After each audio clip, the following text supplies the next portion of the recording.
The map is in Spanish. Yeah. All of the Spanish rhymes in English. Mm-hmm. Not cool. But it doesn't make sense for people in 1632 to make a map in their native language that would just happen to rhyme in English. It would make sense if you understood that this is pirate Spanish. Pirate Spanish. Mm-hmm. Well, how does that differ from regular Spanish? It rhymes. In English?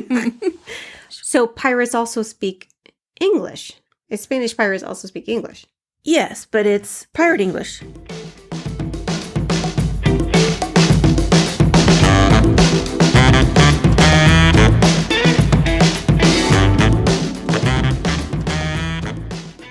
I'm going to go out on a limb and say that Hordak... What'd you call me? Oh, I thought of a shitty thing early to call you, and now I forgot it. Damn it. Margaritas. Fuck. Don't say anything while I'm taking a drink. You're like, when's that going to be? Jesus, we don't have all night. Shadow Reaper, who is Hordak's witch, is like, should I put them in a cell, Dark One? And Hordak's like, Yes, an uncomfortable one. I have in my notes, not an uncomfortable cell. They said an uncomfortable cell. He was like, Carol Baskin, this is an uncomfortable cell. yes, an uncomfortable one. No, you should do it in Tiger King voice. What is his voice? Throw that goddamn Carol Baskin in an uncomfortable cell. Do you know the name of the place that they send the rebels? I do. It's Valley of the Lost. No, what about the other room that they send him? The Plunder. That's where they go to plunder. Yeah. Nothing weird about that. You know, if 50 Shades of Grey had a room called The Plunder, it would have been a way cooler book. Gross. Gross. Hordak is showing his new weapon, the, I think it's called The Plunder. that machine can't be called the Plunder. It's called the... Did you vogue? Are you voguing me right now? That's incredible. Oh, are you voguing me, but you're in your early 40s, so your elbows are popping? Yep. Oh, I can hear it. Oh, no. I'm so sad for you. Go walk up the stairs and I'm going to come behind you with my microphone. You Hordak. You know I can't. Have we gotten to the part yet where the people that had all their energy sucked out to make the ray got all their energy back? Oh, did they? Was it reversed? No, there's like 7 of them and they're like, my energy is returning. I know exactly where I'm going. To which I thought, to the plunder room. No, they just love the plunder room. They just love it. They're like, hey. They introduce themselves and Dale says he wants to be called Dragon. And Brennan says he wants to be called Nighthawk. Do you want me to call you something? I want you to call me Butt Goblin. Butt Goblin? Yeah. That I can do. I wasn't prepared. What about you? Can you call me Knob Gobbler? Welcome to the stage, Butt Goblin and Knob Gobbler. Yeah, we're very vaudeville. Butt Goblin and Knob Gobbler.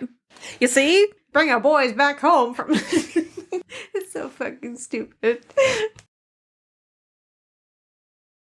She looks like 100% how you and I are going to feel tomorrow morning. I'm already there. Your face kind of looks like it. That I gotta be honest, that pancake rant did me in. Okay, no, don't go back there. That's in the past. We don't talk about pancakes anymore. Stay with me. Jillian, stay with me. Stay with me. You have been possessed by a pancake. It needs to be almost circumcised. Not circumcised. You know... No. Exercise? Exorcism. Tim Curry was wasted on this movie. He was in this movie for like 5 minutes. You know what's funny about that is we are watching the American version of this. He doesn't even get it shown to like the UK audiences until an hour in. So you don't actually see his face until an hour in. That's ridiculous. The character he played in Chorus Line was like a small character, and he was on screen more in that movie than he was in this movie. Again, not Tim Curry, Terrence Mann, and just so I can head you off with the past of this one, neither of them are dead as of this recording. Tim Curry was in that. Remember? Sheila, get your ass on stage. Terrence Mann. No, it's Tim Curry. Tom Cruise could show up and be like, "Be gone, Satan! I'm from the blue planet. My name is." Is this a Scientology thing? Yeah. Did you call it a blue planet? Yeah, I'm from the blue planet. My name is King Xenu, and I rule the world. Actually, We just got started, and we're already gonna be ended. and the darkness would be like, "Not another goddamn Scientologist." Fuck. Every scene with Chunk and Sloth is perfect. Chunk and Sloth. Yeah. Really? Yes. It's perfect.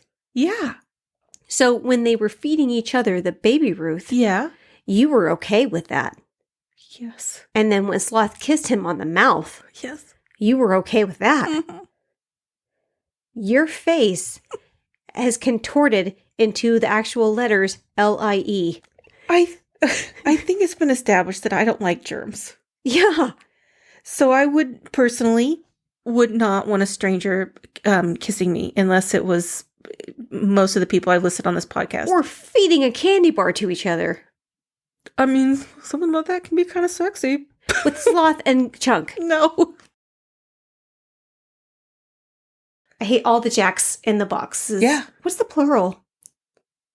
Jack in the boxes? There should never be a plural. And that's why this movie is terrible. I think it was the toys that made us or something like that. Do you know about the creator of Jack in the Box? Like the toy? The itself? toy. Okay. Yeah. He was murdered. Of the Jack in the Box? Yes. No. Nope. I watched that show. I watched it. You're a liar. I have it in my notes. Are you serious? Yes. He was killed. Really? What's his name? Jack. Fuck you. God damn it. What do they mean running away from a problem never solved anything? I've run away from problems a bunch of times, and to my knowledge, it has always worked. It does not. Every time. No. And Anna, you don't run away from problems, you run towards sugar. Holy shit. Fight Song and Forever Young. Do you want to know who wrote Fight Song? Katy Perry. No. Debbie Allen. Hey! From Fame. Oh, I love Debbie Allen. Yeah. Do you want to know who wrote their song Forever Young because of this movie? It's Rod Stewart. Rod Stewart. Yeah, Rod Stewart did his song Forever Young. Yeah. Because his kids loved Care Bears. Get the fuck out of here. Forever Young came out in 1988, and this movie came out in 1986. No. Are you lying? I can't tell. Have I mentioned to you that I can no longer tell when somebody's lying to me at work? Ever. Oh, fuck, you're lying. Oh, no. It's never safe. Ah. God. The Dread Pirate Roberts, he's chasing it as well. Yeah. Bill's going with his dirt instincts and separates from the bad guys. His dirt instincts. Yeah. I'm going to use that all the time. Yeah. Here's his sugar, here's his dirt. I have sugar instincts. You know when you're baking and you smell, you got something in the oven and you smell it and you're not quite sure if it's ready, you just pick up some sugar and you hold it in your hand and you go, nope, needs 7 more minutes. Jesus Christ, I'm not a necromancer. I just smell things. It's like, does that smell burnt? Nope. Because, how dare you bring my baker's nose into this? Fuck you. I don't want to toot my own horn, but I have several degrees. And you have like 1,000 degrees. one of them is in criminal justice, and that's not how we learned about preserving a crime scene. Is it really? Did you learn how to talk in that voice? Yes, we did.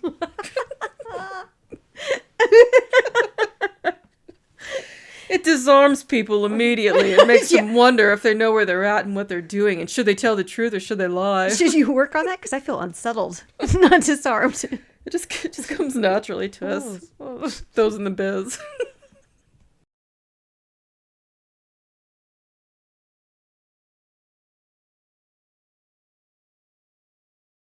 What's the end of your bed called? Is it called a footboard? Footboard? Headboard and endboard? Footboard. Headboard and toesy boat? Toesy board had better be the name, or I am going to riot. And Dot Matrix, who is voiced by Joan Rivers. R.I.P. Yeah, R.I.P. Wait, this movie's cursed. Boo. Just 2 people, right? No, like 5. What? Oh, I'm sorry. Who else besides John Candy and Joan Rivers? Well, isn't Bill Pullman dead? No. Oh, that's Bill Paxton. American Tail, which you know I love. Fine. Fievel. Okay, we're not going to get into what you did to Fievel, okay? Don't say it like that. There was nothing untoward done to Fievel. Really? You didn't cut his hat off and then call him Bald Boy? That was my favorite toy. I loved him, and you defiled him, so... But that's after they've already burned the luggage. The luggage that's metal. It's not made of metal. Of course it is. What luggage have you had that's completely made of metal? Fancy shit. Royal luggage is not made of metal. It's, I don't know, what do they make that shit out of? Canvas? I don't know. No, not canvas, peasant.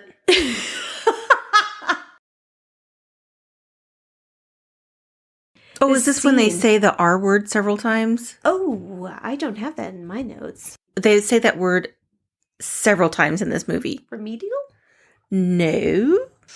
It's not retired. At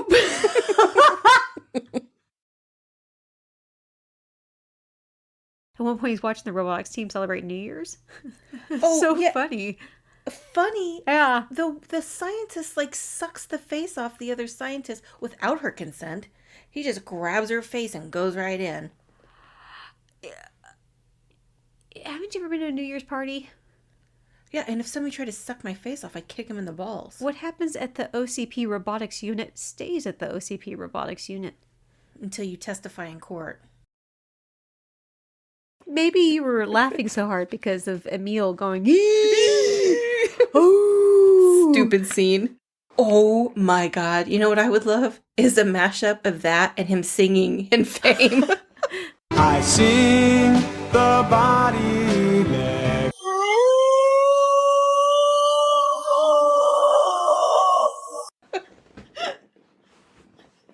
That would be so good. We see President Thomas Whitmore, and he is played by a very much still alive Bill Pullman. Paxton.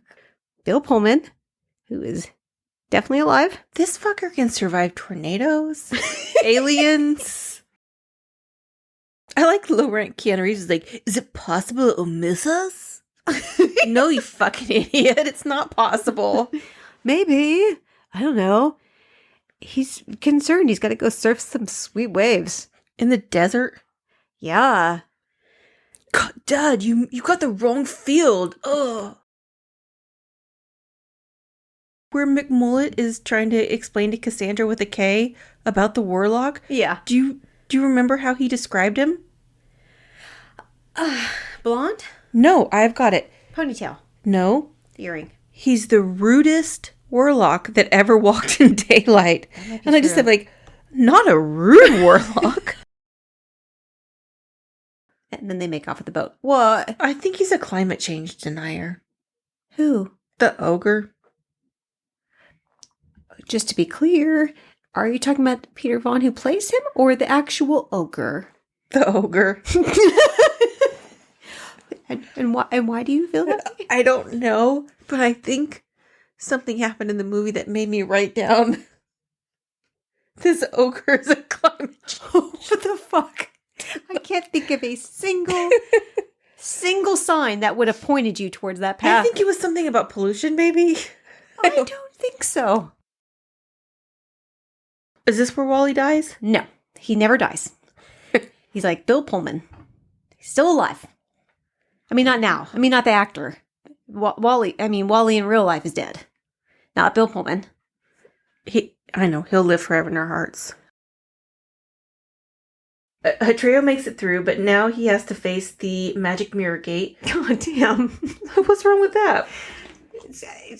Jesus. Self-esteem, titty statues, and the magic mirror. What the fuck is the final test? You got to cross the bloated sea and have to try on swimsuits and jeans? Listen, no one said this would be easy. And the Empress, I'm beginning to think, is a clever claw. She's like, I'm not going through the confidence crasher and the mirror of despair. I'm going to send this kid. That's what I call my mirror at home. The mirror of despair. I call mine a fucking liar. You just go in front of it at 7 o'clock in the morning, whatever, you just go, you take that back. I walk up in front of the mirror and I go, bullshit, and I just walk away.